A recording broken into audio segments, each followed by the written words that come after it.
Gusto mo bang magkaroon ng libreng 150 pesos? I-download mo lang tong Maribank sa App Store o sa Play Store.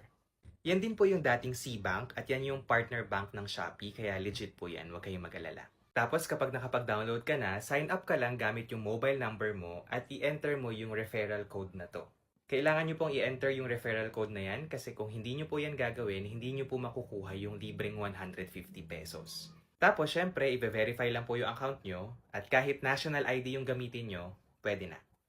Now, paano nyo makukuha yung libreng 150 pesos? Bukod po sa kailangan nyong i-enter yung referral code kanina, kailangan nyo rin pong mag-cash in ng at least 1,000 pesos sa Maribank account nyo. Tapos, pananatilihin nyo po yung 1,000 pesos na yon sa loob ng 3 days. Ibig sabihin, wag nyo pong gagalawin o wag nyong babawasan sa loob ng 3 araw. Ngayon, pag nakuha nyo na po yung reward na 150 pesos, pwede nyo na po yung gastusin. Pwede nyo po yun i-withdraw o kaya i-transfer sa GCash nyo, sa Maya o sa iba pang e-wallet. O kaya naman gamitin pang Shopee. Ang tanong, paano magka-cash in? Pindutin nyo lang po itong deposit. Tapos makikita nyo po dito yung account name nyo at saka yung account number. Pwede pong yan yung gamitin nyo o kaya naman mag-generate na lang kayo ng QR code. Pwede nyo pasahan gamit yung GCash nyo, yung Maya o kahit na anong e-wallet.